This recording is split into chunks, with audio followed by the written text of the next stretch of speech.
So my name is Raj Jayasundara. I'm in the marketing science team at Facebook. So what we do is basically work with advertisers on a one-on-one basis to measure campaigns, to see how the ads doing, ad effectiveness.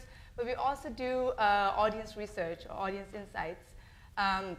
So this study, the case study we're going to talk about today, is actually about audience insights piece we did with Miller Brown Digital, which is an awesome company to work with, to really understand how people are using mobile, because a lot of people are talking about what are we going to do about these mobile consumers. And we actually wanted to look at a context where people use mobile while they're doing a different activity. And in this case, we looked at in-store shopping during the holiday season, so November to December holiday season. Perfect. Yeah. Fantastic. So Michael, Rads, I guess we're supposed to take her word for it. You're a fantastic company to work with. Tell them what you do over there and who Millward Brown is, just in case we don't know. Sure. Well, Rads, thank you. I completely agree. We are a fantastic company to work with. Hi, everybody. My name is Mike Perlman, and I'm with Millward Brown Digital. I run the media practice there. Millward Brown Digital, for those of you who aren't aware, is a new entity within the Millward Brown family where we combined Dynamic Logic and Compete, two legacy companies that were within Kantar, of which Millward Brown's part of as well. We formed a new entity called Millward Brown Digital, focused on digital research, digital consulting. And as Rads alluded to, we did this really exciting piece of work with Facebook where we're analyzing the role of using a mobile device during the in-store shopping process. I can describe a little bit about kind of the approach that we took with the study. So what we did is, it was a combination of quant and qual research. So we executed a survey during the holiday shopping period of last year in 2013, between Thanksgiving and Christmas. Every Monday morning, we would send a survey out to people asking if they shopped over the weekend. Of those who said yes, what we then did is we isolated the particular time in which they shopped by asking them, and then we looked at their mobile behavior through our panel asset, which is the legacy Compete panel asset. So we were able to say people are self-identifying as shoppers, and then we looked at the specific mobile activity that those people did during that time in which they shopped.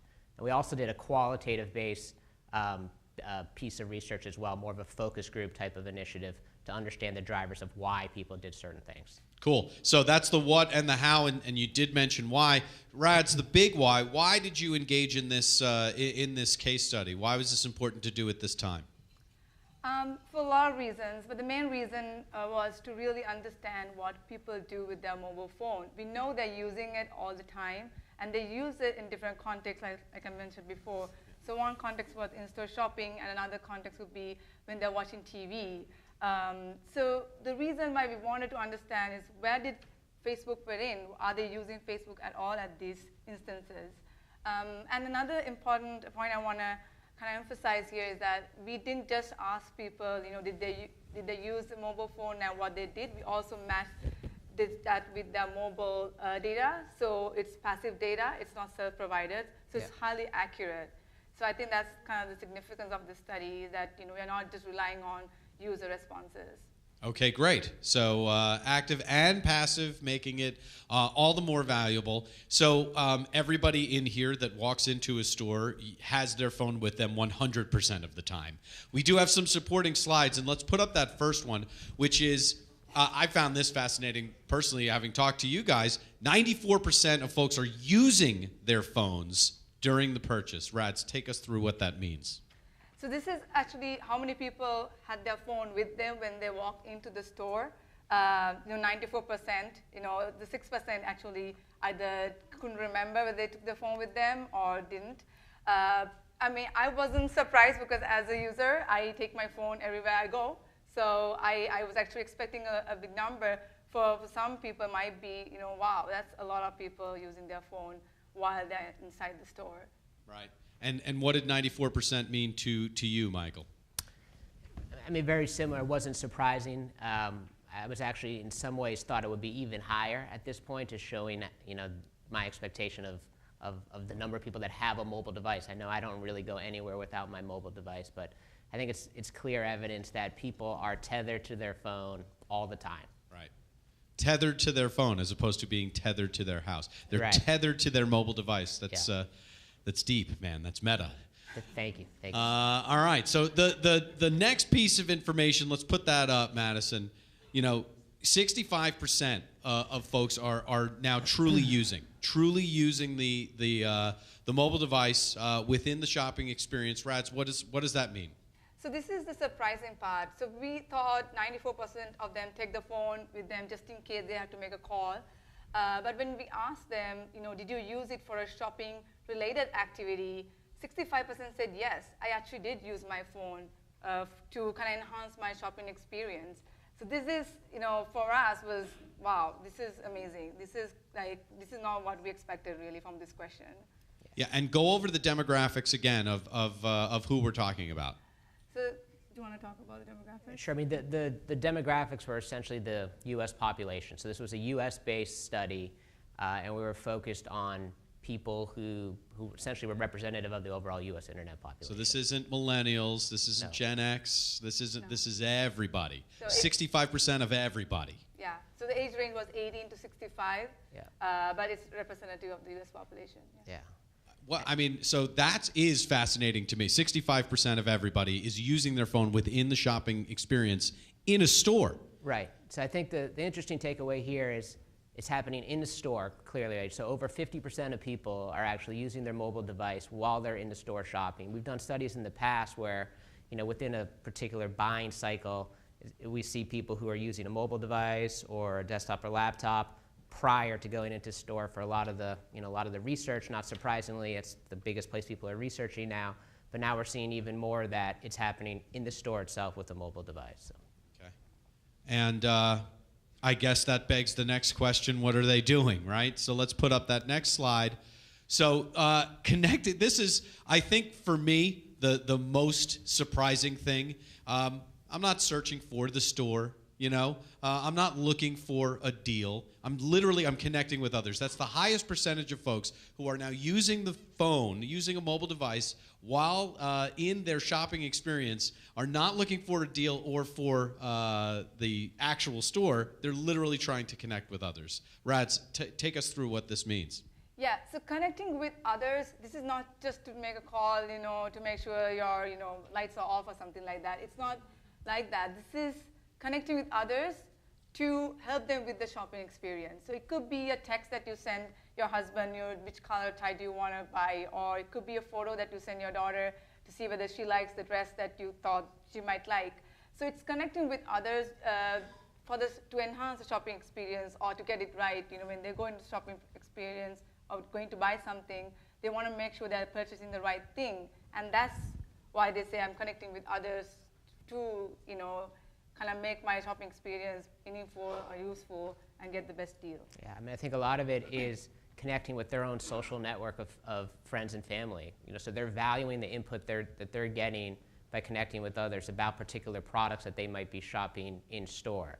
So the implications are, from a marketer's perspective, the consumer, yes, they're going to see the packaging there on shelf. They're going to see any type of in-store display. But ultimately, they're going out to their trusted network to really get the information that they value, that they think is accurate about that particular service. And I do want to just point out the numbers here. It's not that that's just the highest rated thing. It's nearly a third of all consumers are connecting with others while shopping. I guess maybe I'm not a shopper. That's maybe why I'm so awestruck by these numbers. But Rads, were you surprised that it's nearly a third of all shoppers are connecting with others while in the offline shopper experience? I was, like you, I thought people would use, when they say I use it for a shopping-related experience, I'm using my phone, I thought it's a price comparison. It's to check the store hours or store location. But it's not. So that was quite really shocking for us. And they were using several devices. It could be WhatsApp, Skype, or Facebook, Twitter, or some kind of app that will connect them to the people that they trust. Anything to add there, Michael? And I think I've said it before, but yeah, it's interesting. Raj brought up different types of platforms. So we did see it was across multiple platforms. So Facebook was the one that we saw being used the most, but certainly Twitter, Tumblr, all types of different ways in which to connect with people we saw that happen a lot. Well, let's step into that. And Rads, I know that you're from Facebook, right? But what else are folks doing here? Whether it's connecting with others or if they're looking for a deal, what other platforms were you guys noticing being used? So they definitely use search, so we track that as well. Like Mike mentioned, Tumblr, Twitter. Then we also looked at other retail apps, so Amazon, eBay, Walmart, Macy's. So we tracked all these app usage. So anywhere people open an app, we use that to track across all the 500 participants. And so if I'm a retailer, I have that Amazon chip on my shoulder, right? And so I'm either looking for a deal. I'm thinking my consumers are either looking for a deal or searching for product info off of Amazon. Is that fair? That is happening, correct? That is happening. It's not in this particular slide, but it was in the study at large. Amazon in-app, while in store, the Amazon app usage was high, but it was nowhere near as high as Facebook or Twitter or Google. So it's something that's being used, but it's not the type of thing where it is the in-store mobile behavior that people are going to shelf and then quickly comparison or price shopping up against Amazon. So any multi-channel retailers in the audience, congratulations. It's not as bad as we thought it was, right? Okay. Yeah, I think it's consistent with the notion here that price shopping or looking for a deal, while important, is not the primary use case of the mobile device. It's more around validation, connecting with others, understanding if what you're going to purchase is the right thing, and that's more consistent with the Facebook or Twitter usage as opposed to Amazon. Interesting. Okay. I have a feeling, if I remember correctly, put up the next slide here, Madison. So less than an hour researching before entering the store. Now, for everybody here who sells stuff, to quote Robert Welborn from this morning, these are uninformed consumers. Thank God, right? Rads, this was obviously surprising that 2/3 of consumers are really not well informed if they're spending less than an hour researching. What did this say to you? Yep, this is again a surprising stat for us because this is holiday shopping. You would expect people to make a list and really have an idea what they're going to buy. But because now that they know they can take the phone with them to the store, they don't prepare as much. They think, okay, if I do have 2 products and I want to compare, I can do it inside the store. So why spend hours searching beforehand when I have the device with me inside the store? So I think that's the thinking behind it. So less time does not necessarily equal uninformed. Yeah. Michael? Yes. They might be coming into the store less informed than they were in the past, but at that point of purchase, they're more informed. It's just that compression of time in which they become informed is all happening within the store. Got it. So it's still a funnel, it's just real short. Really short. And for retailers, this is great because, till the last minute, they can actually influence the customer. It's not like they have made the decision way before they come into the store. There's opportunity. Just one more time, Rads, if you could repeat that. I'm not even kidding. Oh, sorry, I was saying. They did hear you. I want you to say it again. So retailers, I think this is a great opportunity because we know the customer has not made up their mind, or there is still opportunity to change their mind because they keep checking their phone till the last minute at the checkout line, in front of the aisle, trying to decide what to buy. So for me, I think it's just, for retailers, it's really good. It's really good fact. Yeah.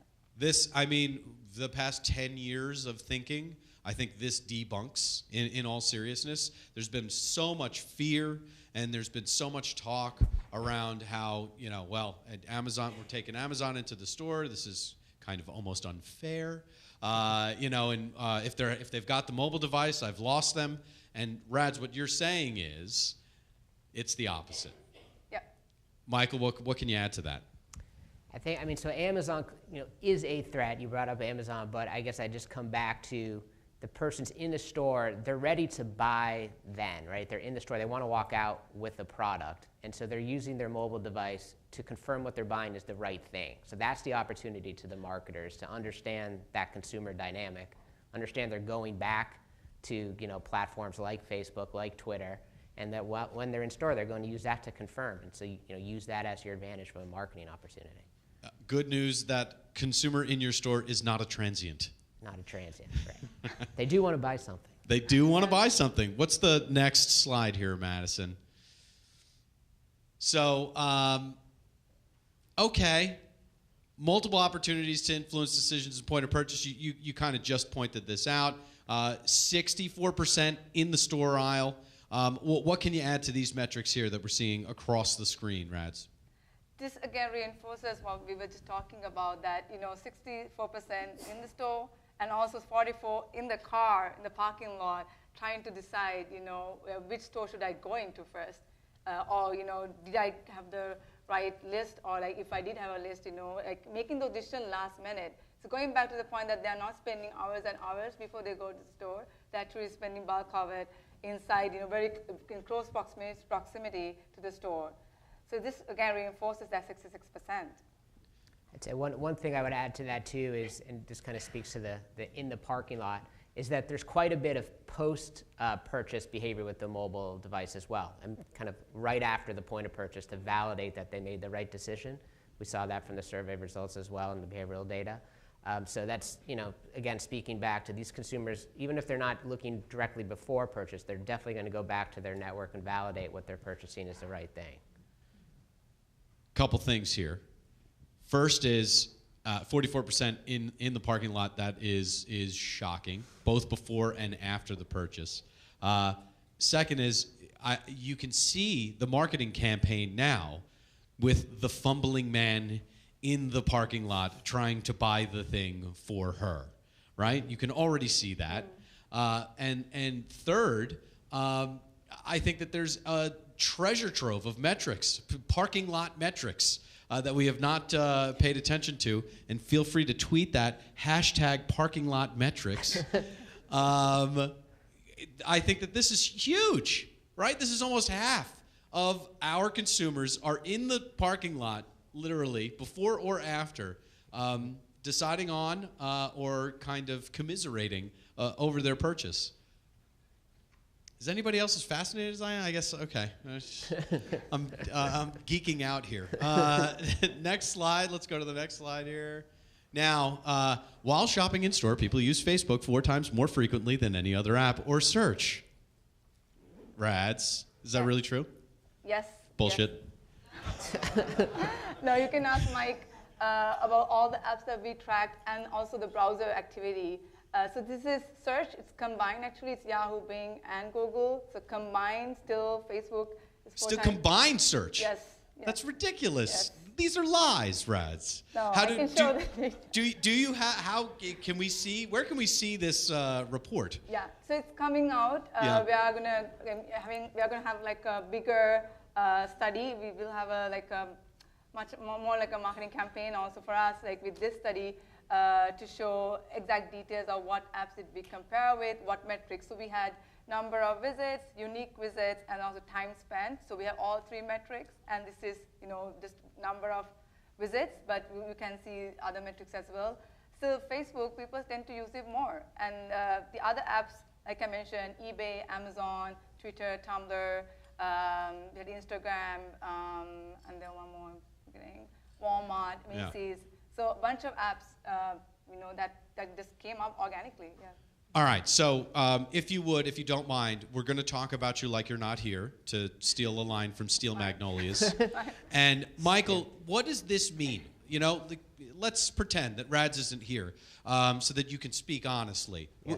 When you saw this, I mean, it's surprising, right? I mean, we know that Facebook has a gigantic footprint, fantastic. Yeah. But what did this mean to you? Yeah, so this number was very surprising to me. I would have thought from a time engagement perspective to see Facebook a lot higher than, say, Google, just based off of the use cases of the different platforms. But in terms of frequency of use, so 4 times more likely to be using it, what it shows to me is that while search is important and people are going to be using it in store, the #1 way that people are finding value from their mobile device as it relates to the shopping activity is to go back to a network of people that they know and validate that the purchase decisions that they're making are the right things. Yeah.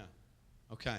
Good. Well, we've got a little bit more background, a little bit more thinking from these guys, but this would be a good point to kind of open it up to the audience. Ask any questions you'd like. I've already called bullshit on Rad, so obviously she's willing to take anything. We've got a question back here. If you could just state your name and company. How you doing? Nick Harris with United Airlines. Quick question. I noticed a lot of your research here is talking about 94% of customers are actually on their mobile device while shopping. Is this only smartphone users, or is this like the entire mobile ecosphere for the U.S. population? Smartphone users. Yeah. Smartphone. Smartphone Just users. smartphones? Yes. Okay. All right. And is GoGo on United? No. Not yet. Panasonic is on United. All right, fair enough. I'm just asking about internet access. I'm not saying anything about his mother. You know. All right. So, what other questions do we have here? Here we go. With Brent Ritchie and with TapN, I wanted to go back to we're seeing this growth in the idea of beacons, right? And what that means. And from the standpoint of what I'm reading from this is it fair to say to almost so we can make a conclusion that our personal relationships will always drive a purchase more than what a company will push to us? And I'm asking you to kind of give a prediction, but do you see that limiting something like a beacon in store to basically purely attribution? Or do you see it as for, really something for a company to push a message to a consumer that they would deem reliable to make that purchase? Yeah. So one thing I want to highlight here is that people did say that they talk to their, the network that they trust, their family and friends. But from the qualitative data, we also knew that they were looking at certain pages or like advertiser posts that they knew that they were following. So it's not just the trusted, network of people that you call family and friends. It's also trusted retailers. So one woman said that I follow a particular brand, could be Walmart, and I know they were going to put some deals out, and I want to make sure I'm getting them. So that's why they were using the phone to really connect and make sure that they're not missing out on anything. So it's not just the trusted family and friends. It could be the trusted retailer. So branding, again, is still important to maintain that trust and create that trust. I'm going to put you guys on the spot if you don't mind. And if you do, just wave me off. But you did this great big study on shopping. Can you name some other folks? Raj, you've mentioned Walmart a couple times. It's an obvious example. Yeah. But can you name some folks that came up through the study that are doing really good things or really surprising things in the shopping experience? I would say Amazon and eBay, they do, especially during the holiday shopping period, they did have a lot of post deals that came up, and people were using that as reference and also kind of compare, am I getting a good deal in the store or versus Amazon? And then we also measured Macy's, Best Buy, Old Navy. So all of these guys did have some engagement, because that's what we were able to measure. Because if they didn't open the app at all, we can't measure it. So to a certain extent, they have done a good job. But in comparison to other platforms, like Google, Twitter, Tumblr, Facebook, the numbers were still small. The number of people opening the app, number of people going back to the app, and time spent was much smaller for these retail apps. Yeah. Michael, anything to add as far as just players that, any surprising results from specific players? The biggest surprise for me was, again, the difference between the Facebook and Google usage and engagement. We did see Twitter being used quite a bit, not as much as Facebook, but being used quite a bit as well. I believe more than Google in the study, which was also surprising. Well, that's just people complaining. Probably, yeah. Any other questions from the audience here? Here we go. Stuff. Hi, Robert Wellborn, USAA. So, kind of to recap one of the comments that you made before, and I think this is crucial, is that if they're looking up opinions on pages in Facebook, and they're looking up ratings on Amazon, and they're looking up ratings on the individual apps and in the retail sites themselves, it sounds like what they're looking for is somebody else's opinion, not necessarily trusted opinions, just any opinion whatsoever. Is that a fair synopsis? So the Amazon numbers were compared to people going back to the Amazon app or going to the eBay app, but it's much smaller. So what was high was the network, the social networks. So it could be Facebook, Twitter, Tumblr, Pinterest. There was another one that we measured, and also search. But when we see that people use these social networks much more, they do use these apps to a certain extent, but not at the same rate. Did that answer your question? Yeah. But so your question was around, is it a trusted opinion versus just any opinion? Are they just looking for anybody else's opinion? Are they completely uninformed people wandering the stores lost? I think in some ways, I think it's both. I think in some cases they are going to, based off the usage, friends and family for people that they know and therefore trusted opinion. But I think in other cases, they're viewing information they're getting from those platforms as more trusted than information coming from the person who's selling them something. Okay, we got another one over here. Sure. Deepa Soreka, Rakuten Marketing. So I'm definitely very excited to see the Facebook had 4x as many opens at the store. I guess the question is, was the 4x all commerce related, or were they more like check-ins versus Google typically is searching for something? So this is number of visits. So number of visits, unique visits, and time spent. So it's not just a particular action. You said commerce, right? Yeah. Oh, comments. Oh. Yeah. All right. State your name and company, please. Jeff James with Signet Interactive. The question I've got is actually twofold. One is, does this study break down the data by the casual shopper versus the hyperactive shopper, number one? And then number two, as this data kind of enters into the marketplace, do you think, or how will you think this will impact kind of floor management, if you will, at the retail level? So let's break this down. And what the first question was about is, we went over the fact that it was everybody, but did you then overlay these people are hyper shoppers versus these people who are not, and they simply are in a store because they have to be because it's the holiday? Did you We did not. consider We that? didn't do that, No. no. All right, so this is truly everybody. Yeah. Fantastic. But this is a hyper shopping season, so it might not be Yeah. normal behavior, but this is definitely very hyper shopping season. Right. And then, go ahead, Michael.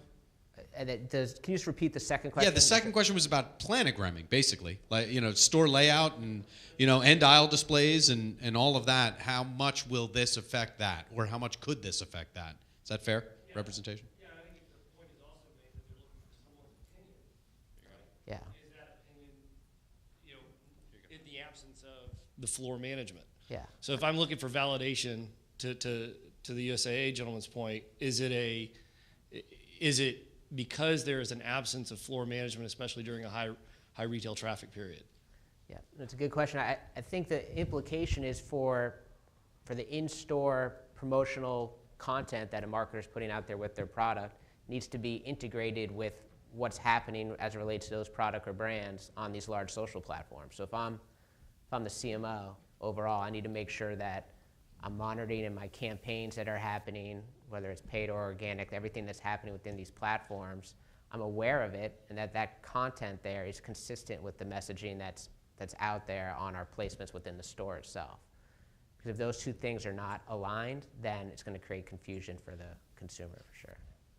Massive And confusion. from the qualitative data, we did actually find that frustration. People were saying, actually, I was looking at my Facebook page, or I was looking at the Twitter feed, until my friend posted that there was 50% off at Old Navy. I didn't know because the store really didn't have that information. So there's a lot of inconsistencies that they can, ideally they would like to have the same information across all channels. Other questions? Okay, so if that's what brought us here, and that's what we did, kind of what's next. So Rads, tell us a little bit. Oh wait, do we have another question? Yeah. Somebody was pointing at someone else, and that person is you. So I'm just going to sneak by here, if you don't mind, sir. Sylvia Cerquera from Razorfish. I just had a quick question about the analysis. Did you include in-browser activity on mobile devices or just apps? So just like a Google search app? Both. Okay. Both. Philip Chapini from REI.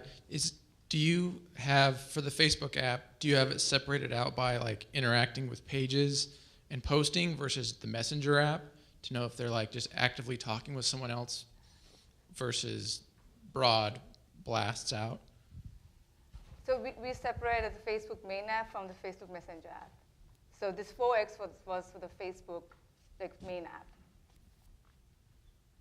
Okay. Jonathan Art, GSD&M. So in the spirit of being provocative and not rude, did you consider that perhaps people are spending 4 times as much time on Facebook because it's more difficult to find the information than through the other channels? This isn't time spent, though. This is frequency of usage. So, yeah. So we didn't ask that question. We didn't ask that question. Why did you use Facebook? Why couldn't you get the same information? So if they were looking for deals from their trusted retailer or someone that they trust that will provide the information, why didn't you go directly to their app without looking at the Facebook page of eBay? Why did they do that? So we didn't ask that question. No. But hopefully the answer is yes. They couldn't find the information, and Facebook is one-stop shop where you can get that information, the store hours, the deals, everything. Good. Okay. I'm going to use my REI boots to tiptoe away from that question.